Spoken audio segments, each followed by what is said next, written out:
Welcome back, everyone. It is Tuesday, June 10th, and the MLB. Our five favorite picks are on the way. As always, it is Austin, joined by Logan, recapping yesterday. Unfortunately, I have the recap wrong. There was a 1 and 2 day, down 1.2 units. The recap is what it is. Kikuchi pitched to Gem. He actually went into the eighth inning. Didn't give up a single earned run. The Mariners could not score in the first five at first and second. Shout out Rowdy Tellez for the double play right after that.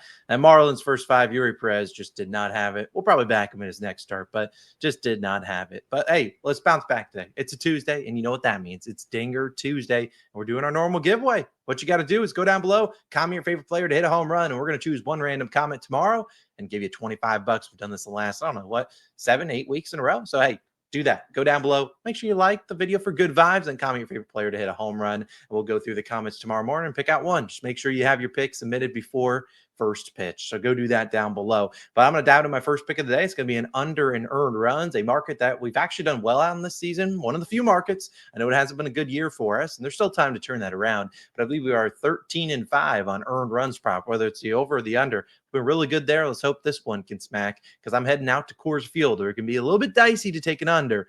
But I'm going to trust this guy. It's going to be Kyle Harrison of the San Francisco Giants, under in earned runs, minus 125 on DraftKings. Now, I get it. Going out to Coors and taking an under doesn't sound like a bright idea. And maybe this is my last under of the year, but I'll trust Kyle Harrison, a lefty who I think can go out there and pitch decently well. I mean, and what I also like about Kyle Harrison is he's not going to pitch long into this game. His outs line is 15.5, heavily juiced to like minus 175 towards the under. I know Kyle Harrison outs is a triggering thing for Logan. If you know, you know. But I do look at Kyle Harrison as a pitcher that can go out there and pitch decently well. We're not asking him, to be the best pitcher of all time and pitch like Kikuchi did yesterday, but I think Kyle Harrison can go out there and do well. Now, we've seen him only make a few starts. He was in the bullpen for the Giants, but now he's been returned to a reliever, a starter due to some injuries. But in those outings in the bullpen and his first three starts, he's been serviceable. His 3 starts, 2, 0, and 5 earned runs. Yeah, he got rocked by the Padres in his most recent outing. I think he can bounce back. We talked about that with some other guys like Joe Ryan. He got tagged,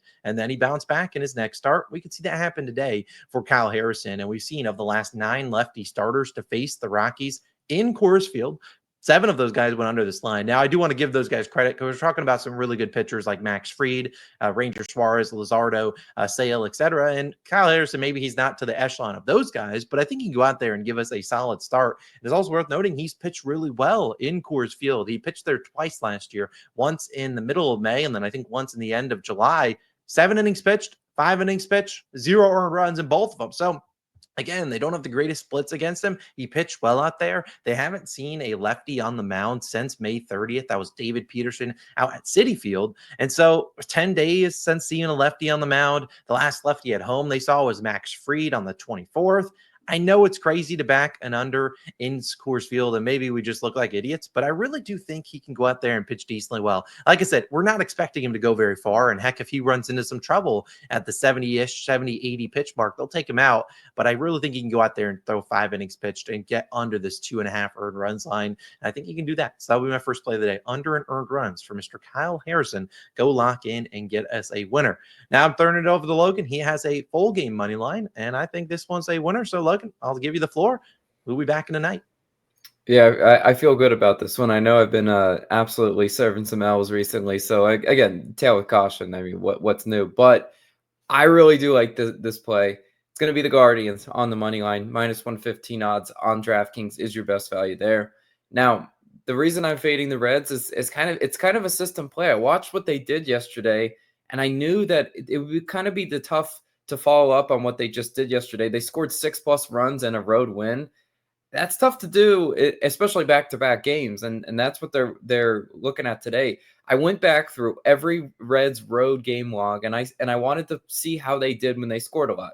Outside of a series against the Rockies where they scored a lot and swept the Rockies, again, that's an anomaly because the Rockies have 12 damn wins on the season. I put that one off to the side. The Reds are 1-5 in road games following a game where they scored 6+ runs the night before.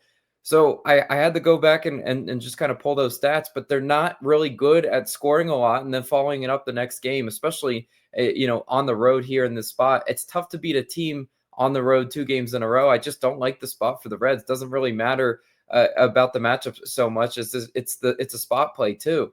Let's talk about who's starting for the Guardians too. It's Slate Sone. 4.87 ERA, 1.43 whip.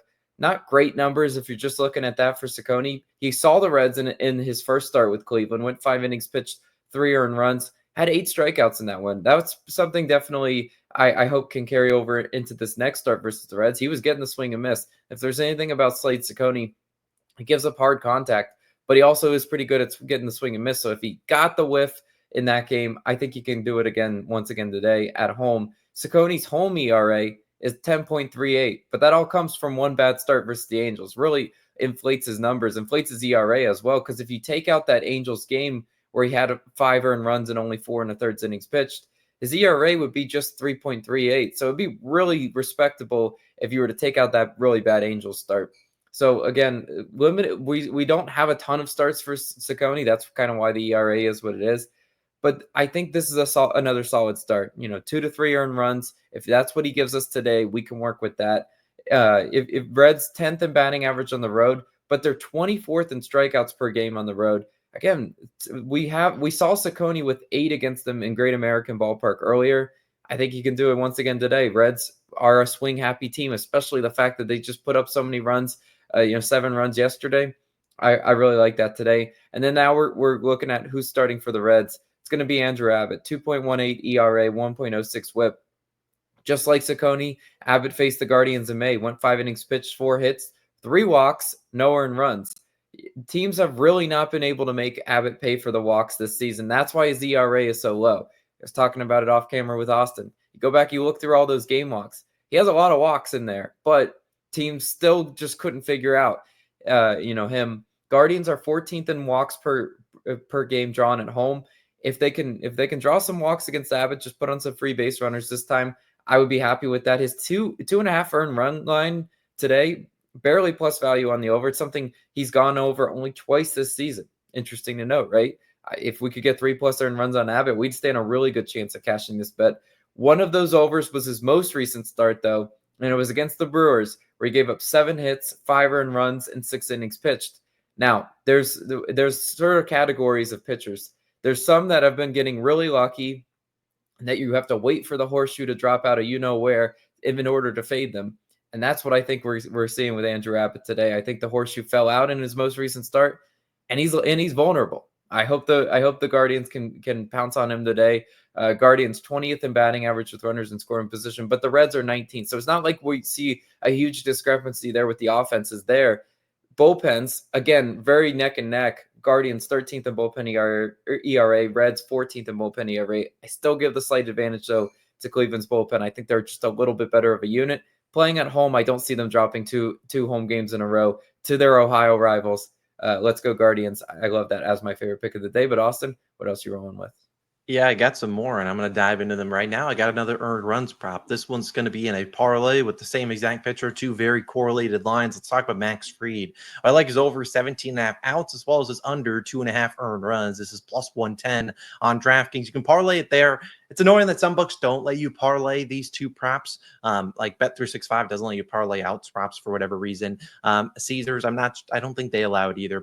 And maybe BetMGM does. They just don't have props listed for Max Fried. But I think you can go out there and pitch well. So if you just want to take one of them and you're like, what's your favorite, most confident one? I'd probably lean towards the over and outs. It's a little bit more juice. So maybe find your favorite prop or strikeout thing and lower and put an alt line or something like that. Get that in there. But I really think Fried can go out there and pitch pretty well today. Today he'll be on the road in Kauffman Stadium taking on the Royals. A matchup he's already seen before, but it's been over 2 months. And I think he can go out there and pitch well. Something he's done pretty much all season long. He has been one of the best pitchers in baseball, and hopefully he can, go out there and shove for us. That's what we're asking for. But like I said, this is a Max Fried who's been dominant. He has a sub-2 ERA, 1.78, 0.94 whip. He's 85th percentile walk percentage and ground ball percentage. So he's been keeping the ball on the ground, not giving up free base runners.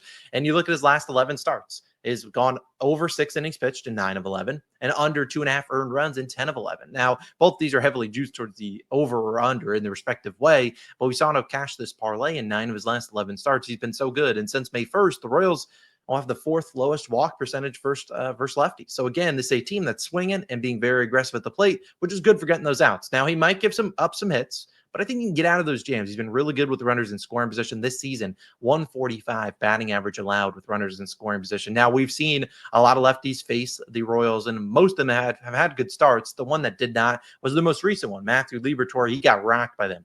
4 innings pitched, like 7 earned runs. But I do want to note they had just seen Liberatore just 2 or 3 weeks before that. So maybe they were just familiar with his pitches. But we saw the guys prior to Liberatore in his most recent start, they were getting cooked by lefties. Skubal, 7 shutout innings. Robbie Ray, 7 shutout innings.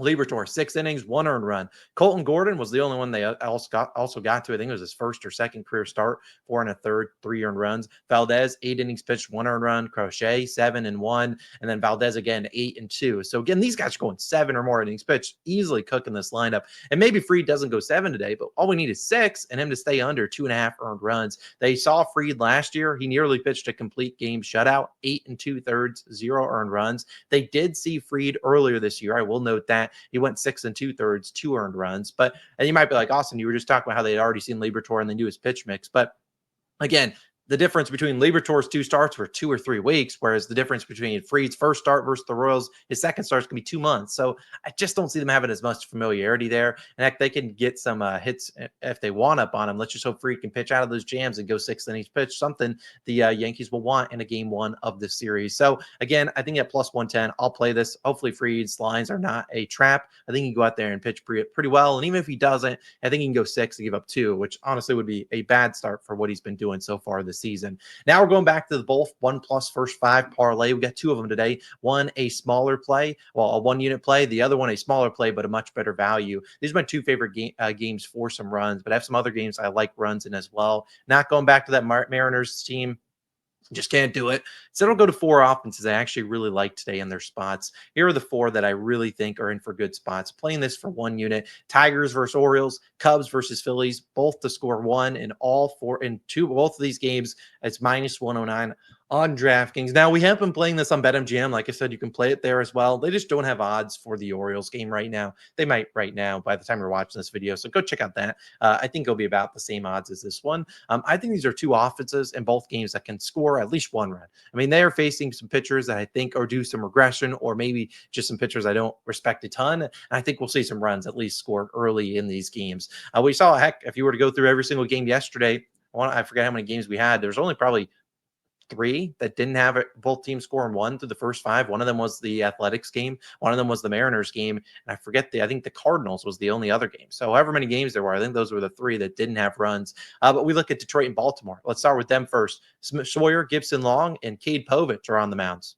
Yeah, I'll take a chance there. Righties in Baltimore, I'll take a chance in the O's getting a run. And Cade Povich, he has a 7 ERA at home. The Tigers, their offense should be able to at least get 1 run. Then we go to Cubs versus Phillies. We have Colin Ray versus Mick Abel. Colin Ray has a 3.5 earned runs line. You don't just give that and expect it to be sweat-free, so I expect him to give up 1 run. Could come down to Mick Abel. Now, is Mick Abel, I think this is a clear line in the sand. Is Mick Abel the GOAT? Or is he maybe a little bit due some regression because his first 2 starts, he's held the opposing offense shut out through 5. I don't know if I really buy that. Instead, he's got a tough test in Philly, very hitter-friendly weather, and he's facing the Cubs offense, which is just due an absolute scorching of a game. I mean, yesterday they got 1 on Wheeler, but they are absolutely due some runs here, and I could see them popping off against Mick Abel. If he continues to pitch well, good, tip the cap to him. But again, this is a Cubs offense. It's been one of the best offenses this season. Something I noticed about Mick Abel, 333 batting average allowed with runners on base.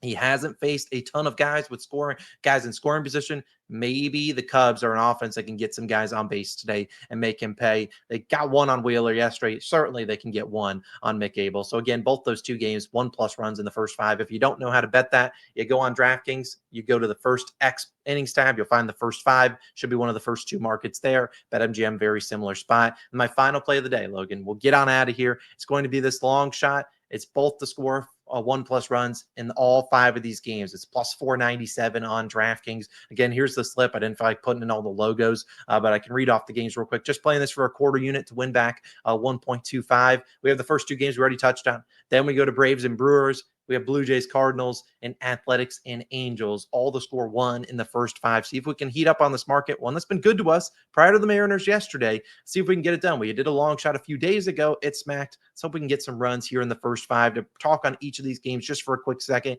Grant Holmes, Quinn Priester is the Braves and Brewers game.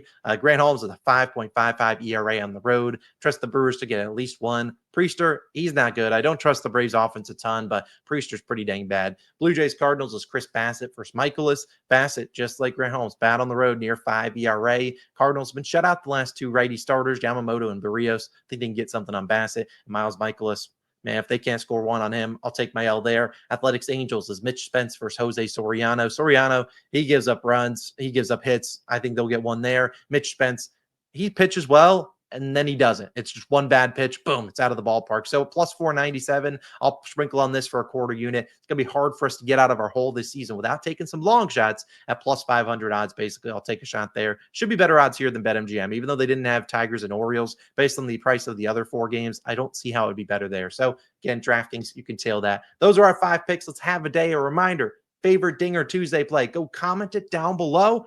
If you pick out a winner, we might give you $25. Stick around to tomorrow's video. Check it out. My NBA video for the finals will be live later on this evening, as well as day 3 of the ladder challenge. To get amped up, NBA returns tomorrow, and we'll have all those picks out later on today. It's Austin Logan. We're signing out. We're getting out of here. Have a great Tuesday. Comment your favorite Dinger play down below. Let's have ourselves a day. See you in the next one.